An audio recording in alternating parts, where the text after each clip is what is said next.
I finally found that book that we were talking about, and I think we'll continue to do our little book club since I continue to keep reading books. So get this, I've been reading this book called It's All About Who, and the reason why I got this is because after I made that video about having to fire somebody, it really, like I said, it made me reflect on a lot of the gaps in leadership that I had. And I was like, man, why don't I have A players on my team? And it turned out it's because I'm a B leader. Now, does this mean that I'm a horrible person or that I don't have the potential to actually, be the leader that I want to be? And that I think that many people may have that same question. It's like, well, when you read about these definitions of it, what is an A player? What is a B player? What's a C player? Go look up Steve Jobs' speech on hiring only A players, right, to make his foundation of what the Apple company was. I began to think in these black and white streams of thought where it's like, is it all about the people or is it all about the system? And I started to think in black and white. And like life, it's rarely ever black and white. It's all about balance. Anyway, so back to the whole why I started reading this book. I've already read a bunch of stuff beyond this book, so this is like trying to step back into who I was 3 weeks ago. But let's do it together. The main reason why I picked up this book was because I was having trouble with my leadership. I was like, well, somebody quit. They had a reason. For whatever reason it is, it wasn't enough for them to stay. Right? And we had no system basically of what it meant to hire people on and keep people and have them interested. It wasn't just about being nice or being kind or trying to treat somebody like they're a member of your family. And I'm sure that those are all part of it, but there's something deeper within the foundation as to why somebody would want to stick with your company, right? Do you have anything to offer them? Have you made it clear? And so this book for me really laid out the foundation of my thinking, what an A type of leadership is to attract a followership. In order to attract A players, you have to have A player leadership. Does that make sense? There were a lot of gaps in how I was presenting my company and how I was leading and how I was communicating and how I was making decisions, and it was basically just me experimenting, learning the ropes, only going off what I know, which was really, really limited. And so, it defined for me who an A player was, and it showed me that I didn't have to settle, and I didn't have to be very quick about finding the people that I wanted on my team. I could take my time. I could take as long as it needed to find the right person, and they are out there. It also smashed the myth that I don't have to pay an exorbitant amount of money to attract the right A player. And that was really comforting for me, because I think that that's really an obstacle in many people's thought process. Well, if they are A players, why would they want to work for me, right, as a wedding photographer? If they know how to be an A player, why wouldn't they start their own photography business? And in fact, that's very true. Many of them will. They'll have enough passion, enough drive, and enough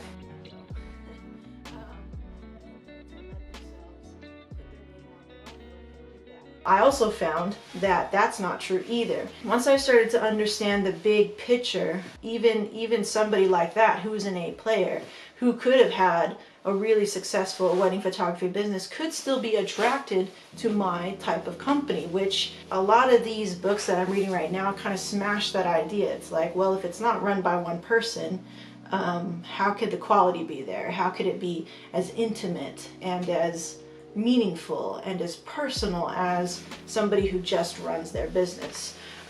It seemed like a contradiction to me. With that being said, it started me on this journey of, okay, so A players are out there. I just have to create something that when I attract an A player, that they'll also be willing to stay.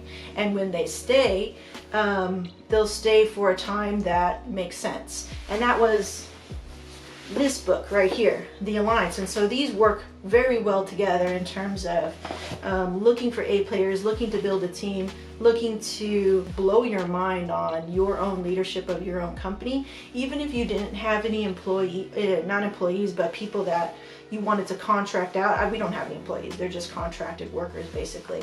Even if you wanted to build a sort of, you didn't want to build team spirit, there's still much value to be gained, especially from this one. Because eventually you'll have to find help. Can't do everything yourself forever, right? I'm gonna go ahead and look for some quotes in here that I thought were really, I think, helpful. In terms of hiring, there were 5 things that were just uncompromisable in terms of what to look for. So one was intellectual firepower. So are you smart? Number 2, values. Okay, so what do you value as a person, as an individual? 3 is passion. Okay, passion for your craft. 4 is work ethic. Do you show up on time? Are you reliable? Are you a hard worker? And then 5 is experience. Okay, so when I was creating forms, the job description, the ways that I was going to find my A player, all of these little cues right here to create questionnaires, scenarios, different questions of yes or no, explain, short answer, all kinds of these things, utilizing these 5 things to see if I can get the answer that I'm looking for and to find the person that I'm looking for. So for example, intellectual firepower, for sure, being a wedding photographer, you have to think on your feet. Nothing is the same at every wedding. It kind of is, but it kind of is not. When things are late, when things are not cooperating, when things or people are being unruly, how are you going to deal with that? So I put out scenarios for the applicants that applied to the position of, joining our company, and I just said, hey, what would you do in this situation? So I have to see your intellectual firepower, right? Number 2, values. So I made it really clear what we value as a company, and I just posed the question to the applicants. Number 3, I ask questions that would signal to me if they are passionate. And there are words, being that I am a wedding photographer and I come from that space, I know the words that, even though I wouldn't call myself a wedding photographer that shoots weddings all the time, I'm a different kind of wedding photographer. I am definitely passionate about shooting, and I know what that feels like, and so I know what that jacket feels like when you put it on. So when I hear and see the words that do register as somebody who is passionate, I can recognize it pretty quickly. And I think that too is a part of being a good leader, and because you're recruiting all the time, and being able to recognize those patterns in somebody else and be like, that's talent, that's potential right there. That's a really important skill. If you can't recognize that in somebody and you mistaken it for something, like I often did with the 3 people that came into our company, I mistaken certain things, and I didn't really have a good system as to who I was gonna welcome into this team, but I'm learning now. Number 4, work ethic. So what are my what are the expectations of how I expect a second shooter to come into our company, to sound like, to act like, how things just are in our company. So and how they would work around that. So that's work ethic. And then experience is something that I can give people to experience. That's something that's not so much of a stickler point, and they make that point in this book, where it's like, hey, you can give somebody experience, you yourself can give yourself experience. It's these other 4 that are kind of like uncompromisable. I need that to kind of be in check before we move on to the next thing. Oh yes, this was a really good, so this one, being a leader or a manager, or somebody who's kind of doing the final check on things, I would expect people to just do things when I haven't really gave them the proper training. Maybe I gave them a little bit of training, but it was inconsistent from one training to the next. Things were not standardized. Things were not consistent. It was kind of like a at your discretion sort of thing, which was terrible way of running business. But here's a quote from the book that I want to read to you. As the leader, I believe that you get what you inspect, not what you expect. Double check, man. If you want to make sure that things are going out the way that you want, you need to double check and not just assume. Obviously, things can get away from you. And if you haven't established trust between you and your team members, or you and the people that you're working with, you're letting things slide.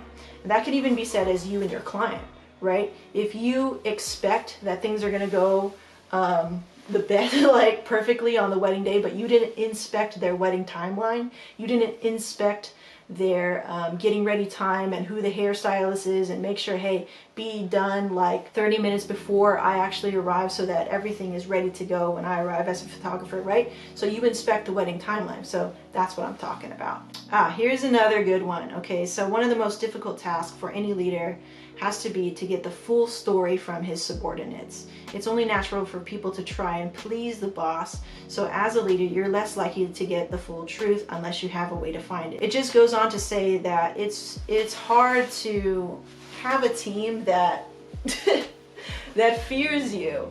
And I did the mistake of being very like creating fear in the ranks of my team, because that's the way I was trained as a, you know, I had a very strict Asian upbringing. I even went through Korean Taekwondo, which was very traditional at the time. Nowadays it's just like daycare, but back then when I was a teenager, when I went through it, was very militaristic, and they would hit you, they would swat you, they would yell at you, you know, and it was very militaristic. I quite enjoyed it though, and that's the way I was raised, and that's the way I mistakenly taught my team members in the very beginning of like 2017. I taught them with a really strict tone, a really strict hand, strict language, harsh language at times, because that's how I learned, you know. But it doesn't work for everybody, because everybody's not me. And so as a leader, you have to understand that. You have to have an understanding and an empathy for the people that are around you. On the other hand, you could also be surrounding yourself with people that aren't right for your company. So I'm not saying that it's a blanket statement that you should bend to the whims of everybody, of every team member that's a part of your company, but just to be mindful of that. If you want an alliance between you and your team members, your staff, there has to be some trust there, right? So establishing ways of trust, it goes on to talk about that. How we're doing it is me just encouraging, because I mistook, you know, and I was basically really much at fault in the beginning as a leader, doing it very incorrectly in the beginning. Now I have to really try to keep opening in that door, keep encouraging people to come and talk to me, just keep prodding them, because I'm making up for mistaken leadership in the beginning. And I'm okay with that. I can own up to that. I take responsibility for that. It's just a matter of me reaching out to my team and saying, it's okay. You can come out, you can talk to me, right? And that's just a habit that I have, just as an Asian upbringing. That's the way I was raised, okay? Sorry. I think I can end on this, which it says, think big, start small. So I have a lot of ideas, and what happens is that all these ideas tell me that I have so much to do, right? Maybe as you feel as you're watching the end of this video, I have so much to do now, Meg. Like, I've been doing it wrong too. It's okay. It's okay. The most important part is that we recognize that, and we build some awareness, because you don't know what you don't know, right? You don't know what you don't know. So let's learn what we need to know, just what we need to know, and then from there make some actionable steps to actually implement it, put it in action today, not tomorrow. Write it down if you have to. Don't just think about it. A lot of times I'll be reading these books, and if I don't have a pen with me, I have to go get a pen and underline it, write it down, write down the idea that it has triggered in my mind. Otherwise it just stays in your head and maybe gets lost again.